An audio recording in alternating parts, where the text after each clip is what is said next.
Bismillahirrahmanirrahim. Alhamdulillahirrabbilalamin. Wassalatu wassalamu ala rasulillah rasulukul amin. Sayyidina wa maulana Muhammadin. Allahumma salli ala Muhammad wa ala ali Muhammad. Kama sallaita ala Ibrahim wa ala ali Ibrahim. Rekan mahasiswa, kita lanjutkan kuliah struktur kayu. Setelah sebelumnya bahasan tentang eh, struktur tekan dan struktur tarik, dua gejala gaya dalam yang dialami oleh eh, struktur rangka, ya. Misalnya atap, kita menemui masalah kalau eh, struktur itu harus disambung. Kalau kemarin kita mencoba menyambung dalam bentuk simpul, menghitung dalam perhitungan titik simpul. Nah, sekarang bagaimana melakukan teknis penyambungan itu di lapangan, ya, maksudnya panduan membuat struktur sambungan. Adapun sambungan sementara yang akan kita pelajari adalah sambungan eh, dalam batang dulu, ya, belum belum dalam join. Maksudnya eh, misalnya saja dalam batang datar itu, ya, eh, dalam segitiga kuda-kuda,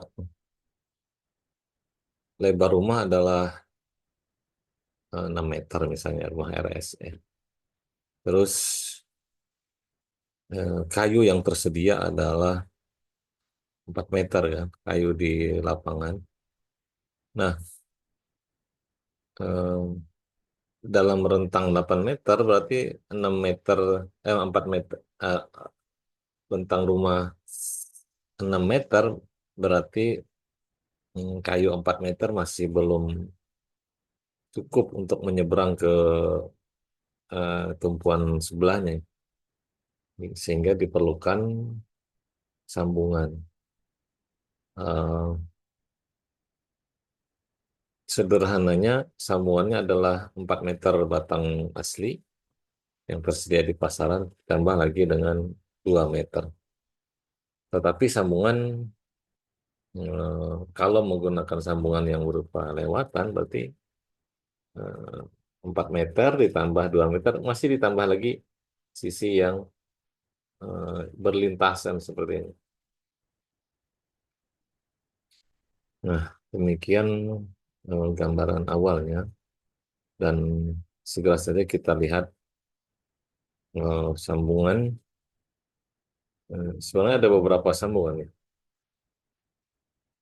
Ada sambungan dengan paku, sambungan dengan baut, lalu sambungan dengan eh, gigi, ya, di, di sambungan dibentuk sedemikian rupa dia terkunci di dalamnya. Eh,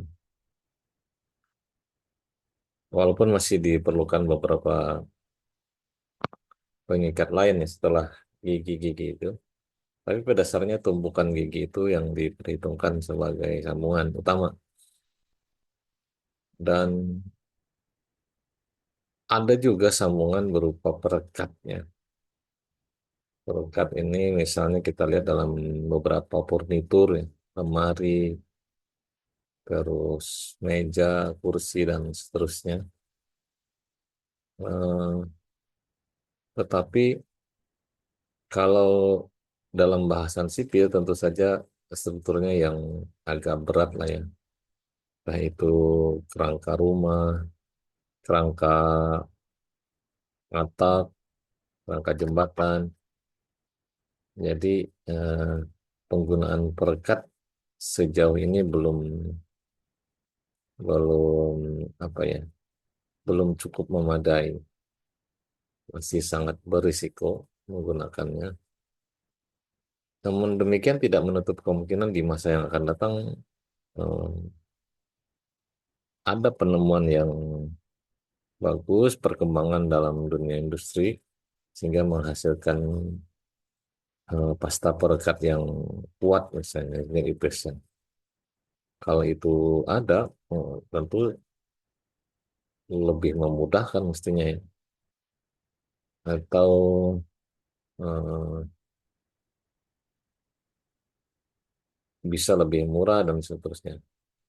Tapi kita tunggu saja perkembangannya. Selain dengan lem, dengan baut, dengan gigi, ada juga sambungan itu dilakukan atau dikunci, diperkuat dengan kayu itu sendiri atau pasak kayu. Ini ada di struktur bangunan-bangunan kayu zaman dulu, saya di rumah adat, di ya masjid-masjid tua, atau di industri perkapalan. Kalau di Kalimantan Selatan di pembuatan jukung tiung misalnya tuh ya, dan perahu-perahu semisal itu mereka memaku papan, kemudian gelagar dan seterusnya itu dengan kayu juga, kayu yang lebih kuat pastinya dari yang dipaku ya, yang dipasak. Kenapa menggunakan kayu? Karena eh, pasak kayu yang di apa namanya yang dikenakan pada struktur kayu itu seperti halnya pada jukung tadi, dia memerlukan olesan keindahan dalam finishing berupa diraut lagi ya, atau dalam bahasa kita diketam, entah itu ketam listrik atau ketam manual. Nah, eh, sulit untuk menghindari pasak itu kalau ingin menghasilkan permukaan kayu yang mulus seperti pada jukung tadi. Eh, Sehingga penggunaan kayu itu lebih disukai. Jadi eh, dari bagian kayu intinya di lambung kapal misalnya bisa langsung diserut, bisa diketam tanpa harus takut terkena baut. Misalnya kalau pakai baut ya maka mata ketam akan rusak. Tapi kalau dia kayu juga pasaknya maka dia eh, lewat aja begitu, jadi tidak masalah. Tetapi dalam konstruksi bangunan kayu khas teknik sipil sepertinya kurang relevan ya, maksudnya kurang relevan itu kalau dalam pembuatan jukung seperti tadi, memang bahannya sudah bahan pilihan, ya. Bahan pilihan, eh, sifat pasak kayu itu dia biasanya ada desakan di lubang kayu, di desak ini nih, biasanya lebih besar pasak ini daripada lubangnya. Ini daya daya jepitnya kuat, eh, bukan mengandalkan pada eh, daya daya daya tangkap pada papan sebelahnya. Jadi karena dia kayunya lebih besar, yang lubangnya ini eh, besar kemungkinan untuk rekah kalau kayunya kayu mutu rendah ya, mutu yang agak rendah. Dan di bangunan biasanya cenderung untuk memakai mutu yang tidak terlalu bagus karena bahannya banyak. Kalau memakai mutu bagus semua, tentu biaya bangunan akan sangat mahal. Beda dengan pembuatan perahu tadi ya. Perahu itu memang sudah dimaklumi mahal dan bahannya nggak banyak-banyak amat. Eh,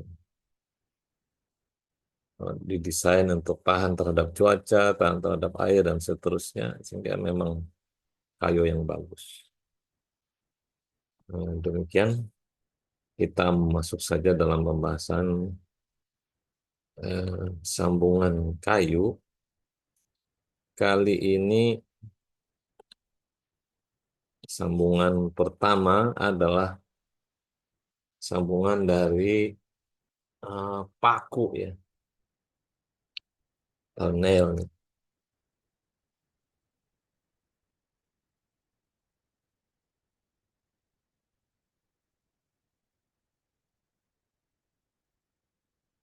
Nah, di halaman 89 buku acuan yang kita pakai atau bab 7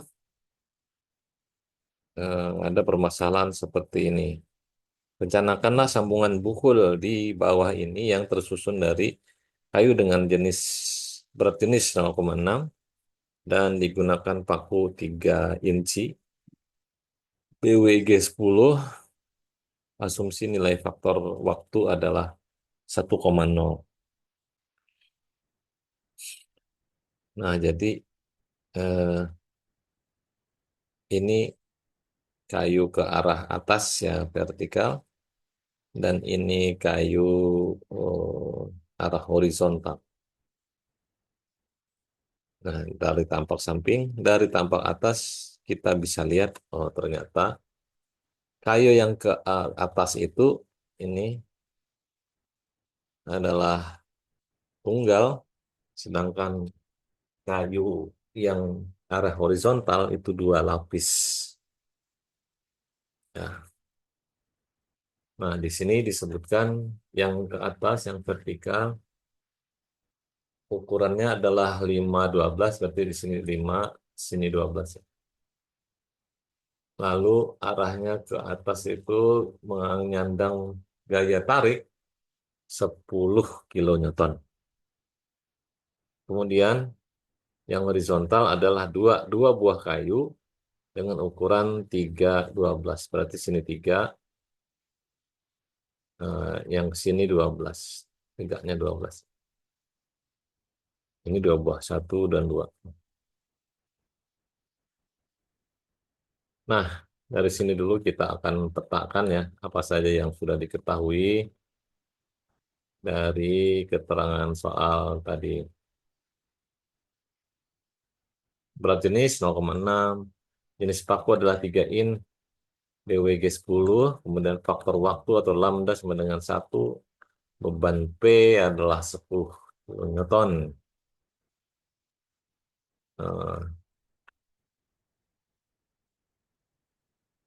Dimensi-dimensinya bisa kita lihat seperti ini ya. Ini tinggi ini 12, kalau ini yang sini yang 12, terus sininya 5, terus kalau penjepitnya ini 3, ini 3. Kayu dalam ini kita sebut kayu dalamnya. Itu 5 kali 12. Dan kayu luar yang dua ini adalah 3,12. Penyelesaian. Menghitung tahanan lateral acuan paku atau ZA, paku yang dipakai adalah 3 in BWG dengan kriteria diameter atau D sama dengan 3,4, panjangnya 76 mm. Dari mana ini? Dari sini ya. Tabel 8.4, berbagai dimensi paku. Nah, tergantung nama pakunya tadi ya, 3 in BWG 10, dia diameter pakunya 3,4 dan panjang pakunya 76 mm.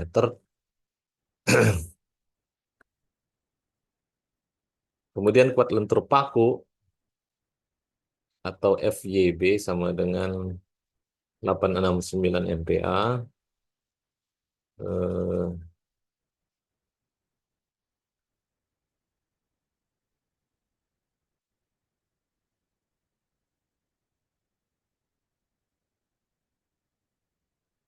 Kemudian kuat tumpu kayu samping dan kayu utama dengan berat jenis 0,6. FES dan FEM sama dengan 44,73 MPa. Maka R sama dengan FEM dibagi FES sama dengan 4,73 bagi 44,73 nilainya sama, berarti satu ya hasil baginya. Lalu tebal kayu samping, ini TS, tebal kayu samping tadi 3 cm atau 30 mm. KD sama dengan 2,2 untuk D lebih kecil dari 4,3. Kemudian tahanan lateral acuan, karya saya lihat dulu.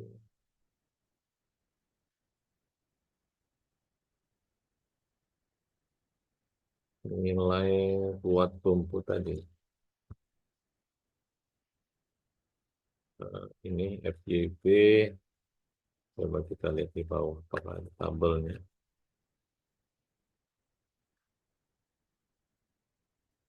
Nah, ini ya. Untuk berat jenis 0,6,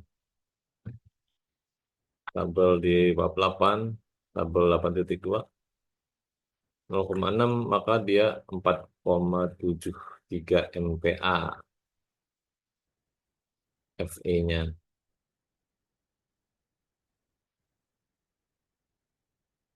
Terus yang tadi kuat lentur paku. Untuk yang tadi kan diameternya 3,4. Berarti dia berada yang paling kecil nih. D lebih kecil daripada 36, maka kuat lentur paku 689 Newton per milimeter persegi. Nah, yang ini tadi ya.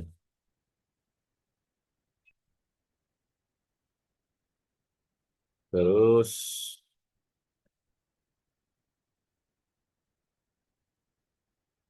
kuat tumpu, ini kuat lentur ya.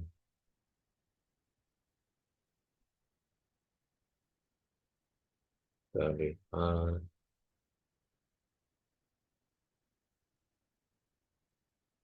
4,73. Ini kuat tumpu paku atau FE.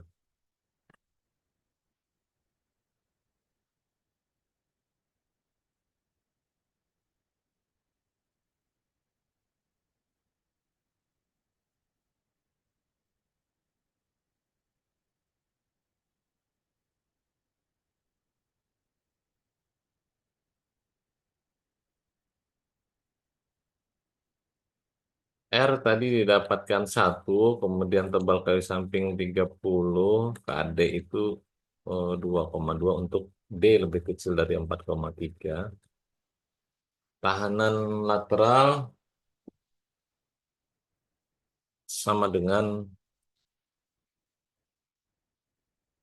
Z sama dengan 3,3 DTS kali FES dibagi KD.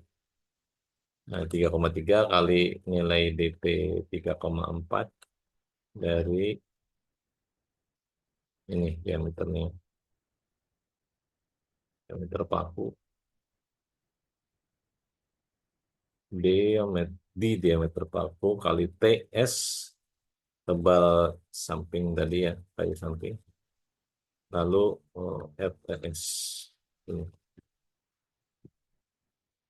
KD sama dengan 2,2.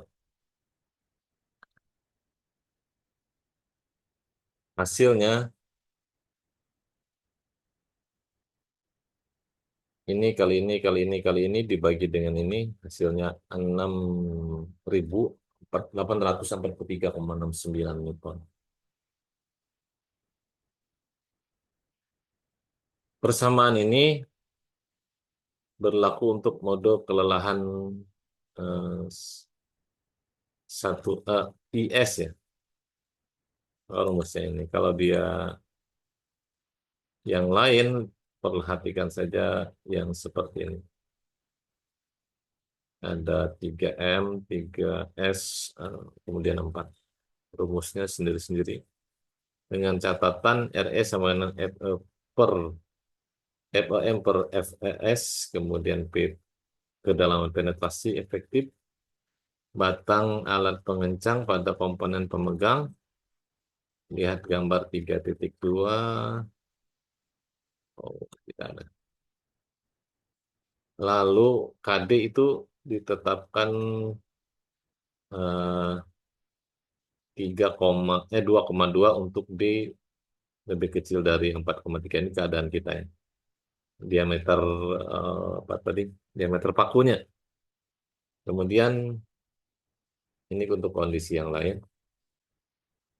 Lalu D ini diameter paku, FE sama dengan kuat tumpuk kayu dan nilainya sama dengan 114,45 kali G pangkat 1,84, di mana G adalah berat jenis kering di open.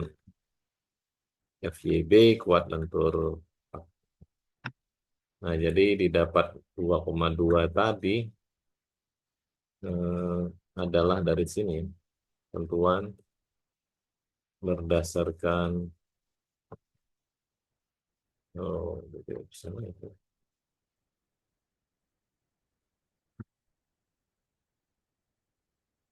Nah, KD di sini tadi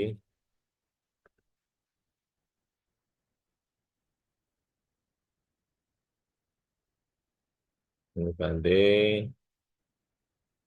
datangnya dari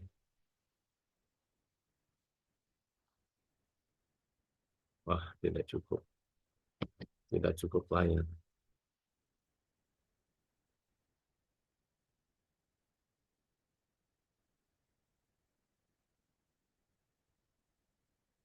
Tak sebegini.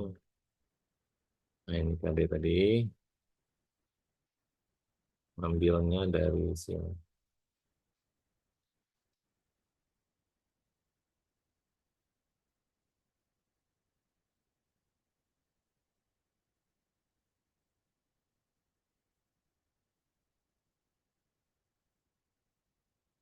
Hmm, merah cukup.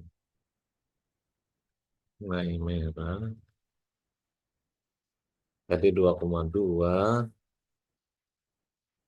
Nah,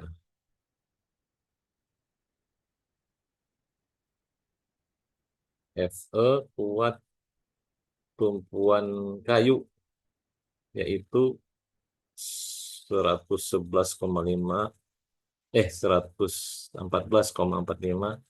kali G pangkat 1,84, di mana G berat jenis open. Nilai ini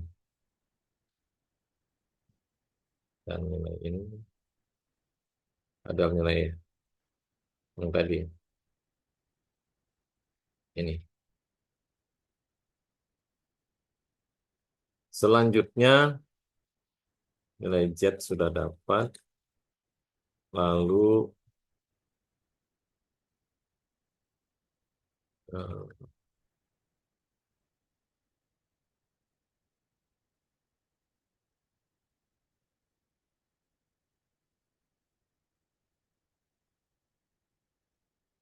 ini adalah ilustrasi kayu tadi ya, kayu yang dipaku tadi. Panjang paku dari sini cuma sampai sini, belum nyampe nyebrang. Sehingga perlu dibalas dari sebelahnya, seberangnya. Kalau yang dari kiri, nyampe di eh, kayu tengah. Kalau ini kayu tepi kanan, nyampe di tengah juga. Panjang kayu tadi dapatnya 76 milimeter ya. Cek. Nah, kalaunya dari sini sampai sini 30, ini 3 cm ya, 30 mili berarti tambah 50 mili, harusnya 80. Itu baru sampai perbatasan balok kayu tengah dengan kayu samping kiri. Jadi pakunya nggak nyampe ke sebelah ya, ke lapisan ketiga. Karenanya perlu dipaku bolak-balik nih. Yang di sini juga eh, 3 tambah 5, 8 cm atau 80 mili. Sedangkan kayu kita cuma, bukan kayu paku kita cuma 76 milimeter tadi ya. Nggak sampai.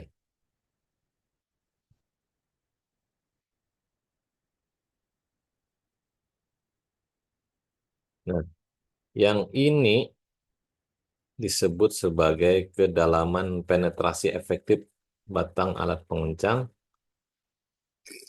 yang P ini.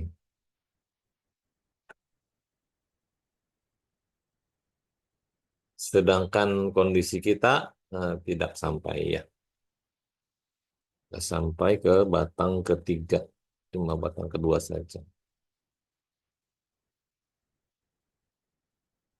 Lanjut, mode kelelahan. Tadi hitungannya sudah ya? Oh ya sudah. Mode kelelahan yaitu 3M. M-nya dalam bentuk kayak ini.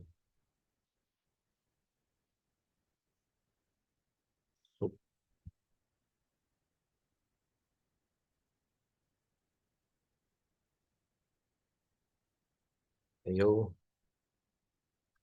subscribe. Nah, mode kelelahan 3M, maka rumusnya adalah yang ini. Apa dia? Nih.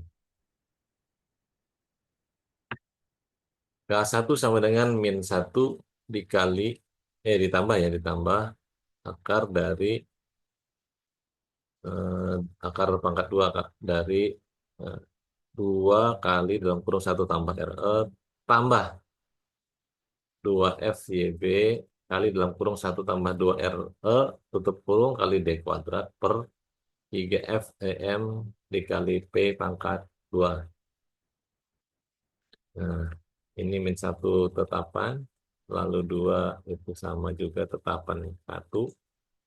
Nah, RE ini nilai 1 dari atas tadi ya, perbandingan yang sama, FM dengan FS. Lalu 2 ini angka di sini, FYB, pembacaan tabel tadi ya, FYB dapat 6, 689, lalu 1 angka tetapan, tambah 2 2 tetapan 2 kali RE, RE-nya tadi dapatnya 1 juga. Terus kali diameter paku. Diameter paku tadi di sel P25 nilainya 3,4 dikuadratkan. Dibagi dengan 3 tetapan yang ini. Lalu FAM tadi yang di atas ya, data di atas.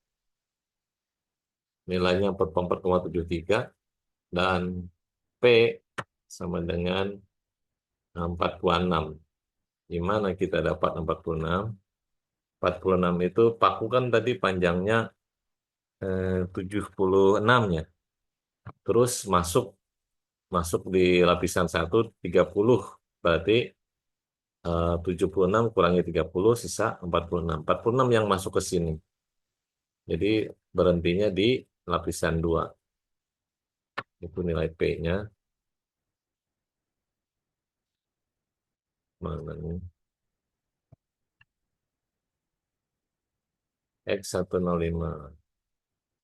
Oh yang ini tadi ya. Nih, panjang 476, kayu luar lebih sisanya. Nah, ini yang kita masukkan. Terus dikuadratkan. Sehingga eh, hasil akhirnya adalah K1 sama dengan 1,0416. Nah, setelah K didapatkan, Z bisa dihitung. Kan? Karena rumusnya mengandung K tadi ya. 3,3 kali K1 kali D kali P kali FEM dibagi KD kali dalam kurung 1 tambah 2 RE. 3,3 angkanya, kemudian K1 dari perhitungan 3,4 dari data soal itu diameter paku 46 dari perhitungan tadi ya, paku yang masuk. Lalu FEM ya, data di atas. KD dari ketentuan tadi ya, dia di bawah nilai berdasarkan nilai diameter paku didapatkan ini 2,2 ketetapannya. Satu angka yang ini, terus dua angka yang ini, terus RE sama dengan satu. Yang perhitungan. Maka didapatkan nilai Z sama dengan 3.643,55 Newton. Lalu mode kelelahan 3S. Rumus K-nya sama dengan tipe 3M kecuali nilai P diganti dengan PS. Sama tadi ya.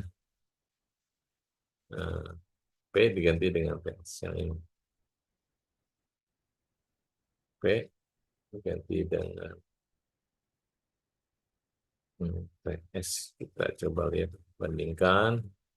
Min 1 ini sama tapi dibagi RE. Tambah 2 FYPI sama 3 FEM PS pangkat 2. Nah, P ini diganti. Terus 1 tambah 2 R sama kali D juga sama. Tapi ini berbeda di sini. Ini bagi R. Jadi kurang tepat ini.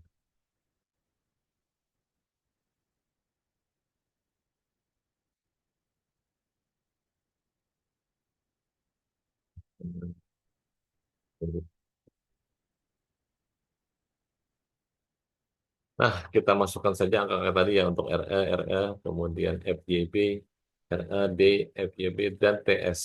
Nah, di sini.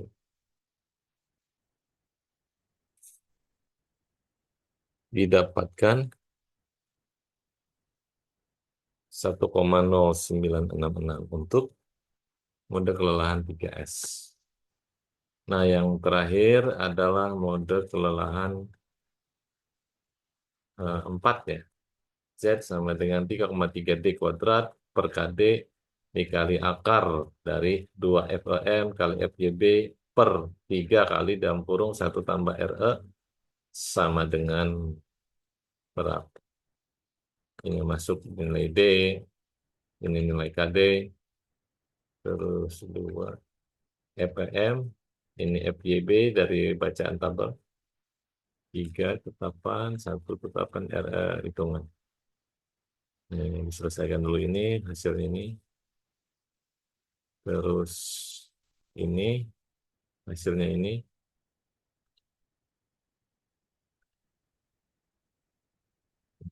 Lalu hasil kalinya,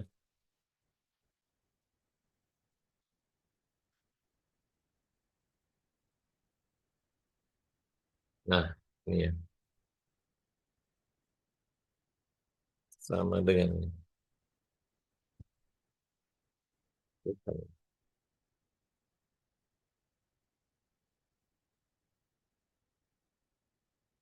Selanjutnya menghitung tahanan lateral acuan terkoreksi atau Z-aksen. Kita lihat dulu penetrasi pada komponen pemegang atau P sama yang tadi nih ya. Hasil pengurangan.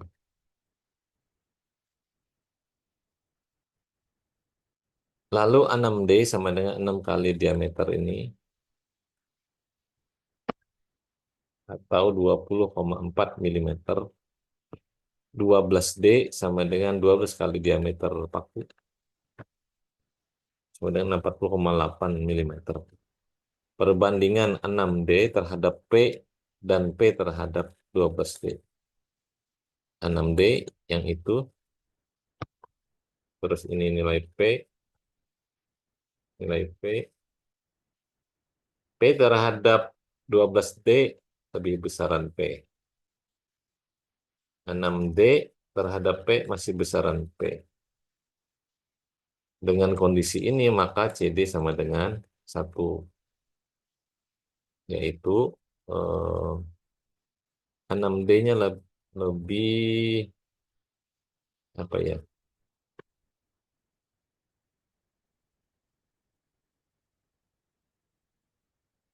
Penetrasi efektif batang ke dalam komponen pemegang P.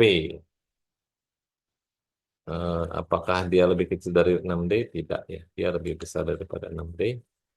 Apakah antara 6D dan 12D? 12D? Enggak, dia masih lebih besar. Jadi kondisinya adalah P lebih besar daripada 12D apalagi 6D. Maka CD-nya nilainya 1. Nah, kita resumekan, kita kumpulkan ini. Nah, Z1 tadi dari hitungan atas, Z2, Z3 ditotalkan, dirata-ratakan 3.686,8.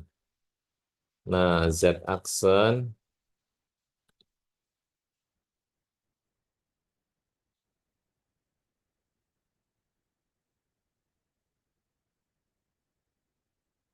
sama dengan CD kali Z. CD tadi 1 ya, barusan kita lihat tadi ini. Terus Z, Z-nya adalah 3.515 ya. Saya belum tahu angkanya ini. Yang mana harusnya ini?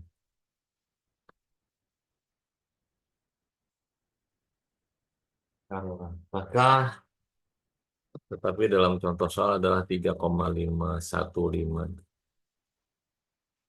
Nah, hasil kalinya ini dan saya belum masih bisa tentukan nilai 3,515 ini dari mana. Nah, ini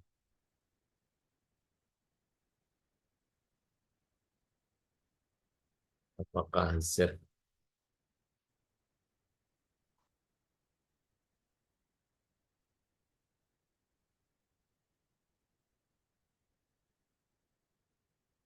hmm,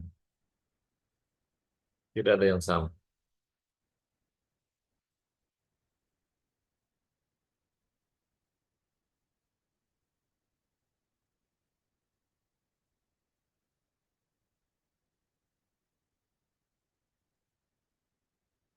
Pakai saja dulu angka ini, tetapi kalau untuk pertemu apa pemakaian yang lain, eh, kita ambil saja nilai rata-rata saja ya. Nah, rata-rata itu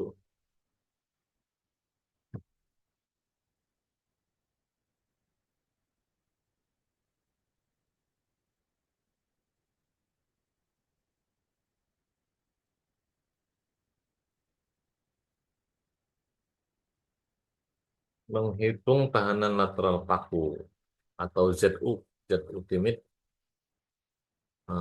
lambda kali P2, apa ini PZ ya, kali Z aksen. Ini dari tabel 0,8, ini dari tabel 0,5,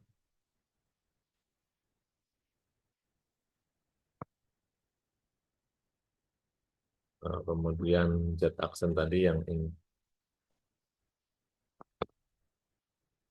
Nah, 0,8 dan 0,65 dapatnya bisa dijelaskan dari sini ya. Faktor waktu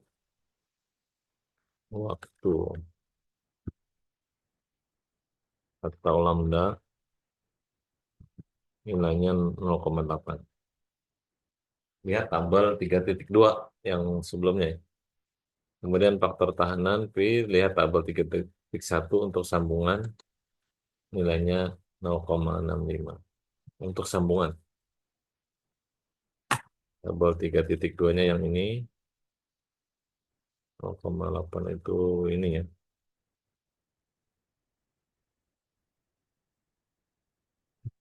Terus Untuk sambungan yang ini 0,65.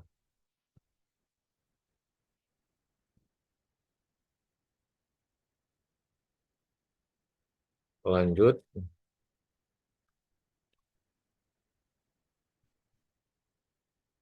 menghitung jumlah paku. NF. NF sama dengan P dibagi ZU. P yang bekerja tadi adalah 10 kilo Newton ya, atau 10.000 Newton gayanya, gaya tarik, dibagi dengan ZU atau kemampuan satu kayunya ya, kemampuan lateralnya. 18.827 ini ZU. Maka dibutuhkan 5,47 kita bulatkan ke atas menjadi 6 buah, 6 bilah paku. Kemudian penempatan paku, spasi dalam satu baris 10D sama dengan 34, 10D sama dengan 34 berarti 10 kali diameter tadi ya, diameternya 3,4 mili. Nah, hasil kalinya 34 ini dibulatkan jadi 40. Lalu 5D sama dengan 5 kali. Itu tadi ya diameter tadi. Dapat 17 dibulatkan jadi 20. Lalu 15D 15 kali data diameter paku 61 dibulatkan jadi 60. 5D sama dengan 17 dibulatkan 20 mm. Nah, inilah gambar yang kita akan pakai. Ini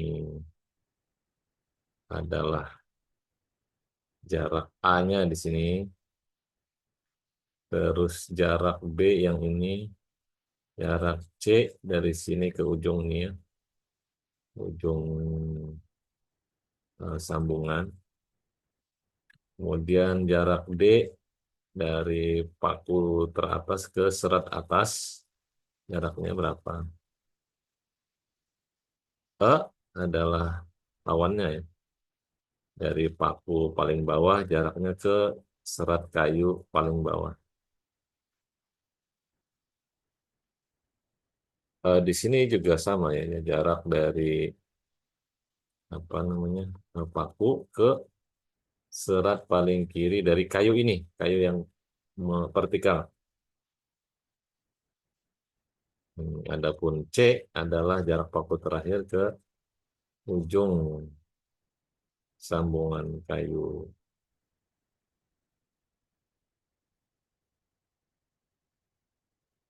Ini C juga nih. Eh, Keterangannya lebih detail bisa dibaca di sini, kita besar. A spasi dalam satu baris, ini A. B spasi antar baris, baris ini dengan baris ini jaraknya B. C jarak ke ujung, D jarak ke tepi dengan beban. D mana D? D ini ya. E adalah jarak tepi tanpa beban. Yang ini.